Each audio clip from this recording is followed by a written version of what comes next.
Friends, I hope you are well, and I wish you well. We are in the midst of a global challenge, unlike any other in recent times. COVID-19 or coronavirus has shut down travel, borders, schools, sports, places of worship, and much more. There are now more than 140,000 confirmed cases and more than 5,000 deaths.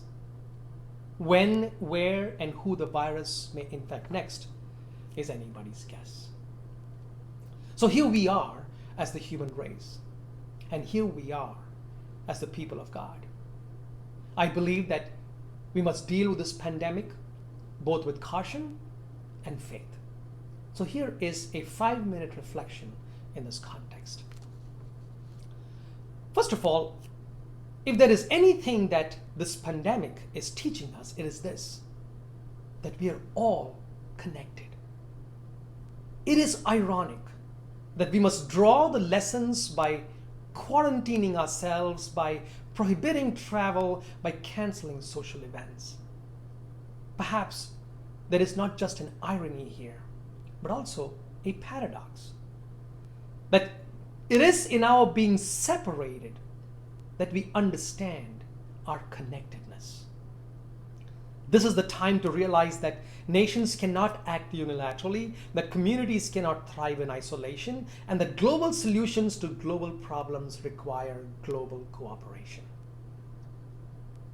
The virus has not discriminated between wealthy and poor, between races and cultures, between genders and sexual orientations, between immigrants and citizens, even between good and bad. In the end, folks, we're all human beings, and we're all in it together. Whether it is the virus, global warming, climate change, global economy, or the health of the global population, we will either all thrive together or we will perish together. I pray that our present isolation is not fruitless.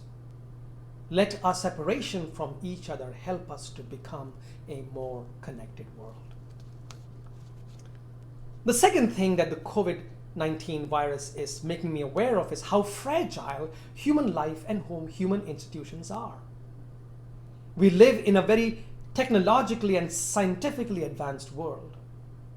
In spite of the wealth of our collective knowledge and wisdom, a tiny, invisible to the eye virus can literally stop us on our tracks.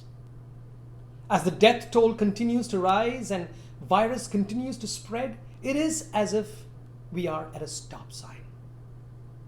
Perhaps this is a reminder to us of the fragility of human life and our human institutions.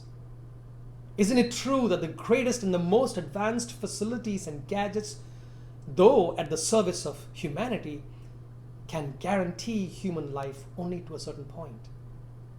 I believe that this global crisis is teaching us to treat life with the sanctity, respect, and the honor it deserves. Not just our lives and the lives of the ones we love, but all human life. Thirdly, when crisis stares us in our face, we always face it as a people of faith. Faith in God and faith in one another. This is the time to remember that God is our origin and God is our destiny. And in remembering our origin and destiny, we discover the ultimate meaning of human life: to give glory to God, our Creator and our eternity. How often we forget the reason God created us. First and foremost, God created us to be happy. God created us to live with God and with one another in a beautiful, peaceful, safe, and secure world. The coronavirus, as some people are saying, is not God's judgment or wrath or punishment. It is a virus, and we must deal with it as a people of faith. Faith in a God who loves us, and faith in one another, who together can overcome the challenges that the world presents. In the season of Lent, let us not forget that God is closest to us in our suffering, our pain, and our vulnerabilities. The second reading for this weekend is timely in this regard. Paul reminds us that hope does not disappoint because the love of God has been poured into our hearts. The hope God's love places in our hearts is our comfort and our peace. It is this very hope that then impels us to care for one another. With hope in a God who loves us, let us approach this global crisis with faith and love.